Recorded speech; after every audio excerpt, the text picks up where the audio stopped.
Greetings, everyone, for, I guess this series actually has a name now, another instance of Snekflix. We just did one, didn't we? A couple of weeks ago. Yep, we actually did. This is actually a pretty quick follow-up versus the gap that was between Sonic the Hedgehog and Monster Hunter. And don't worry, ladies and gentlemen, we will see Sonic 2 Electric Boogaloo. Oh, yeah, definitely. Because all things gaming and game-related go, so we are still on topic. And today, opening day, in fact, the movie just went live as of this recording, though y'all are going to hear this about a week out from there. We went to see 2021's Mortal Kombat. Yep. Ain't that a blast from the past? Mm-hmm. Yeah, about 20 years ago, blast from the past. I remember when I was about, oh God, I'm going to date myself now. I was about 8 years old, and all my little friends were like, Dietaku, did you play this new video game? And I'm like, what video game is that? And I'm thinking like, oh, it's going to be like a new Mario or something. It's like, no, it's called Mortal Kombat. It's got all this blood, and you like rip people's heads off and stuff. And well, no pun intended, blew my mind. I played it with one of my friends. I'm like, whoa, this is so cool. And I never talked to my parents about it because I knew they would not be happy with me if they ever, heard that I'd played such a game. Yeah. So, and then one of my mom's friends, she had like teenage sons about a year afterwards, and I would spend a lot of time with them.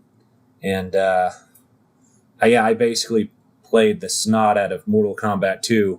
I got, as fairly good as Reptile because, green's my favorite color, and he was the green ninja, and ninjas are cool. So, yeah. That they are. Actually, shockingly enough, my parents let my sister and I rent this back in the days of video game rentals. And I was pretty young, all told. And even though my parents were a bit more protective, this just kind of flew under the radar for some reason. And I got really good with Raiden, Sub-Zero, and Kung Lao. And yeah, I guess my favorite color is blue, so I guess it just follows that I picked up Sub-Zero. Yeah. Ironically, Cog is pretty good at Scorpion, as I recall. Yep. We actually make a nice little trifecta in that respect. Mm-hmm. And for those of you who know nothing about what we're talking about, this is the technically third live-action Mortal Kombat film. Mm-hmm. However, this is in its own new rebooted timeline, and you don't need to have seen the other films in order to enjoy this one. Yeah. And the general plotline is Earth is one of many realms that exists in a spiderwebbed network of other dimensions that are just barely held apart by an ethereal barrier. And there's a particular one, a very militaristic one called Outworld, that wants nothing more than, Earthrealm and everything in it, including the people. Especially the people, yeah. Especially the people. Mm-hmm. And so that taken into consideration, the elder gods, who are apparently above regular gods in this world, that's kind of strange and not really expounded upon very much. But they were like, okay, you can't just go around invading other realms. There has to be rules to this. So what we're going to do is we're going to make this organized tournament, and only mortals can participate, hence Mortal Kombat. And the idea is this is a fair, straightforward, mano-a-mano battle to the death, and the person, the team that has the surviving representative wins that Mortal Kombat tournament. And anyone who wins 10 tournaments in a row is basically free to do as they wish. Outworld at this point has won 9 consecutive Mortal Kombat tournaments. So if Earth loses again, it's game over. We're history. We are being taken over. Mm-hmm. That's the general thrust of the overarching story. Yeah. And it kind of came out at this very interesting point whereupon basically it was the early 90s. It was like, oh, martial arts and ninjas are all cool.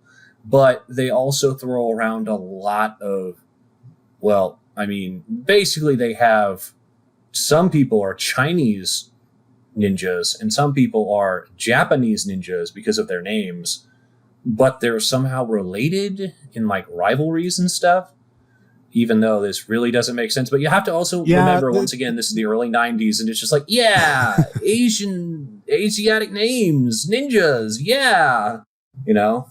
So it was not seriously really researched. But then again, this is also a series where you have, you know, alien bat women and giant kaiju monsters and stuff as competitors. So, I mean, shrug. Anything goes. Anything goes.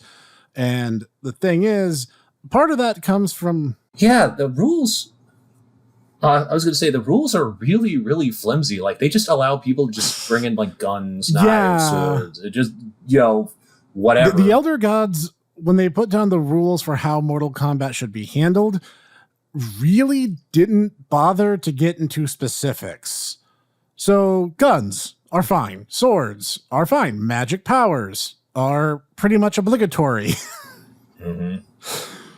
You get to the point where it's like, yeah, technically you're mortal, but only in the very technical sense. Mm-hmm.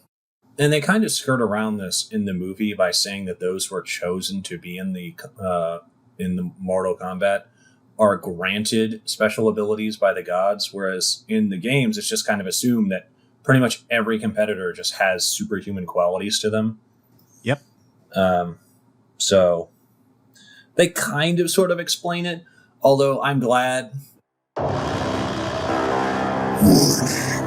It is a non-stop spoiler onslaught going forward. Abandon all pretenses, ye who enter here. Okay, because this is one of like the earliest fights, and honestly, I think it's one of the coolest ones. Just the effect that they did on it was when they had Sub-Zero fighting Jax for the first time, and they had his arms frozen off and shattered into just like chunky salsa. And then he gets, as anyone who's played, you know, Mortal Kombat would know, this, you know, Jax is fine. He gets robot arms.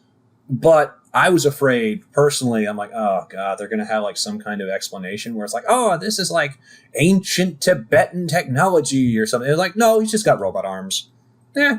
You know? Yeah, they don't even really bother addressing it at all. They're just like, it's fine. It's cool. Whatever. Yeah, he's got robot arms now. He looks exactly the way he does in the video game. Yep. It's cool. He's got arms. Speaking of a lot like the video games, this movie is a hard R for a reason. Yeah, and it's not for sexuality or nudity. It's for hard graphic violence. Like, people are... Lots and lots and lots of violence. And there were like... We went to a pretty early afternoon showing, so there weren't really that many people, which is cool. But there was at least like 2 or 3 kids that I saw in the audience that were definitely too young to be in this movie.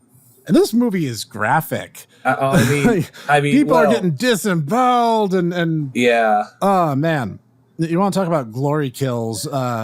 Favorite kill in the movie: Kung Lao lands this really brutal, straight from the games fatality, where he uses his bladed hat like a freaking bandsaw and shoves an Itara through it, and just you get to see it straight down the center. That's my favorite kill too. If it's not that one, it probably has to be against Sonya versus Mylena, where Sonya shows up and she just freaking fireballs right through Melina and just literally like cartoonishly blows like a hole through her body. Yeah, a hole through her body that somehow leaves the spine intact for some reason. Yeah, that was like, that's a pretty impressive trick. So. It is, and the effects in this movie are really good. I don't mean just the gore effects. Like, you actually see Liu Kang holding a fireball in his hands, and it looks good. Yeah, like they did a fantastic job with the special effects work. Yeah, I'm pretty sure at least half of his fireballs are actually practical effects, with him like holding fire using, you know, gloves or something. Yeah, that wouldn't surprise me. Like, it looked that good. Yeah. I'd love to see a behind the scenes. When this comes out on DVD, I'm definitely buying it. And I want to see if they have some oh, this is how we did this trick, and this is like what we did for this. Yeah, I would like to see how they did Jax when they had him without his arms for those few scenes. Yeah, that would be cool. I'd be too. really curious about that. Yeah. And it's not like he was moving around a great deal, so maybe because he was lying down, it wasn't as difficult. But then he the entire conceit is that if you're chosen, you get this dragon symbol on you. If you kill someone who has a dragon symbol, you take their spot. Mm-hmm. And apparently it's possible to inherit the mark. That's really only talked about in very, very brief detail. Mm-hmm. So with the protagonist Cole Young, I want to say his name. Cole Young, who's an original character who, we're in spoilers, it's fine. He is the direct descendant of Hasashi Hanzo, or the character that we know as Scorpion. And he has inherited his ancestral mark. He thought it was just like a really cool birthmark, but then, Jax has to tell him, like, no, you get that mark for a very good reason, because you are invited to the Mortal Kombat tournament, and your cooperation is mandatory. Oh, and since we just mentioned Scorpion, just for the series vets, yes, Scorpion does show up, and yes, he does the thing, and he says the line. Don't worry, it's actually really cool. It's a really cool moment. So he does. In fact, let's talk about that for a second. Okay. This movie was made by people who love Mortal Kombat, and it shows. Oh yeah, that's very clear. There's a lot of nods to stuff that people who aren't into the game's deepest lore probably wouldn't get. Like Kung Lao mentions your boy Snek, Bo Raicho, as I recall. Yep. And he and Liu Kang mentioned that Bo Raicho, fighter from Deadly Alliance, adopted them and took them in, which is canon as of Deadly Alliance, and he's one of the elder monks. And I was hoping he'd show up. He doesn't. Kung Lao got to show up, so that's cool. It's okay. It's okay. Johnny Cage didn't show up in this one, although they're heavily hinting about for a sequel. Oh yeah, way it ended. So I'm sure that Bo Raicho will show up in the second film. As I said, they're holding some cards to their chest, because we had Nitara, an adaptation of Nitara from Deadly Alliance. We had an appearance of Reiko, who I forget which game he's from. He's from Mortal Kombat 4. And then we have all these different characters from all these different games. Yeah. Not only were they clearly fans, they knew that, put some up front, hold some back for later. This does not, they don't ruin their chances by just throwing it all out there at the same time. Yeah, I honestly thought it was going to be similar to the first film from back in the late 90s. But no, actually, they had a bunch of people from pretty much the width and the breadth of the series. And they even mentioned a few other people too. Yep. For instance, one of the major side villains was Cabal. Who isn't he from Deadly Alliance too? Cabal is, I want to say 3. Yeah, he's from 3. Okay. Yeah, he's a Netherrealmer from Mortal Kombat 3. Honestly, I thought he was Smoke for a while because of his teleportation. Well, I did too at first, but then I heard them say Cabal. I'm like, wait a minute, that sounds familiar, but I can't place it. And if you want to know the biggest scene stealer in this movie, that award has to go to Kano. Yeah, he's actually really funny how he just kind of chews the scenery. He has a big presence, and it's totally worth it. He's hysterical, and he plays just a marvelous heel the entire time. Mm-hmm. I hope he comes back. If like you were postulating while we were leaving that Quan Chi is going to be in the next film, I hope he comes back with his full cyborg cybernetics and everything, because he didn't have those in this film. Yep. You see, the way they explain away the fact that everyone can throw fireballs or what have you is some of that's oh, well, you're an outworlder, you're just weird, kind of like Reptile. He has his acid spit. But then for guys like Liu Kang and Kung Lao, who are very clearly just basically using magic, they have this magical ability, is like a comma or something that is tied. It's Arcana. Is it what? It's called Arcana. Okay, I must have misheard them. They only talk about it in brief, and it's tied to the dragon symbol you get for being a participant. And if you can awaken it, it will give you superhuman ability that will allow you to rival those who come from other realms. And it's for us squishy humans, it's kind of a prerequisite if we want to win. Yeah. For instance, one of the first kind of indications we have of this is Reptile gets sent to preemptively kill the Earthrealm champions, and through teamwork, they're able to stop him, and then Kano just proceeds to punch his heart out, which is, not clear, even though he's a bad dude, and everyone's, talking about, oh man, this guy, he's the leader of the Black Dragon. It's like, this is not a thing humans can regularly do, and even he's kind of shocked by it. Yeah, even the main characters, as they're getting their powers, tend to be caught off guard by it. Mm-hmm. But that's the thing. Once this movie gets started, and it doesn't take long to get started, it is pure slam bang action front to finish. Mm-hmm. I've always said that the measure of a movie is how it feels how long it feels to watch the film in proportion to how long the film actually is. I was just going to say, honestly, I felt the same way. I thought I'm like, oh, this is going to be 2 hours. But it's like, I by the time we got to the end, I'm like, wow, that was really quick. Yeah. It's like, no, it was still 2 hours. Yeah, it was a 2 hour long movie, and it felt like it was over in no time. I was sitting there, I was like, what? We're done? No. Yeah. It's only been like 30 minutes. It's got to be more. Which is definitely to this movie's credit. This was really well done and clearly made from people who loved the franchise and the characters and the setting. And they wanted to get as much action into this film as they could cram in there. Yeah. Yeah, and I gotta say this. I mean, as much as I love the effect that they used for Scorpion in the first film, the way that his little dart would come out of his hand like a tentacle. Yeah. That was so cool. I think this one's probably better. It's a better pastiche overall of the franchise. Yeah. Yeah, that's fair to say. This is just a solid love letter. And if you like Mortal Kombat, even as casually as I do, which I'm not huge into it. It's not in my top 3 fighting game franchises, but I like it. I think you will really enjoy this. And if you are a diehard fan, you'll just appreciate all the shout outs all the more. Oh, and even if you're not, if you like hyper violent, kung fu films, this is definitely something that you'll enjoy. Yes, it's cheesy. Yes, it's got a lot of, Western actors, but they all do fairly well, and everyone kind of does their thing. So I think it's worthwhile. I mean, that's actually something I think is really interesting is the characters who are canonically Chinese and Japanese, they got East Asian actors to play those roles. Mm-hmm. Yeah, they actually, the opening actually is entirely in Chinese and Japanese. And it's funny because Scorpion, who is Japanese, basically has this moment where he's like, sorry, I don't know what you're saying, but it's clear you want to kill me. So, all right, come on. Yeah. Good stuff. Yeah.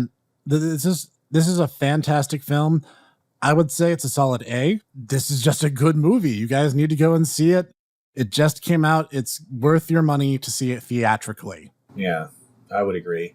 I was afraid that because of the way how NetherRealms had some very questionable decisions with Mortal Kombat 11, that it was going to seep into this one.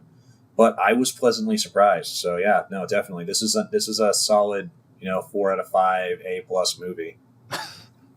And, if you know me at all, you know that I don't give those out like candy. No, he does not. So, yeah. Any final thoughts? I wanted more, but that's not a bad thing. So I'll look forward to if they do a sequel. I hope they do. Here's hoping for Mortal Kombat 2. We'll be the first in lines to buy tickets. I guarantee it. All right, everybody. Thanks for tuning in to another Snekflix, now that the series has a name. And go out, see the movie. You'll enjoy it. And until next time, this is the Hipster Snek and my good buddy Dietaku. Thanks for having me. Always a pleasure. And we will catch you guys next time. Have fun, everybody.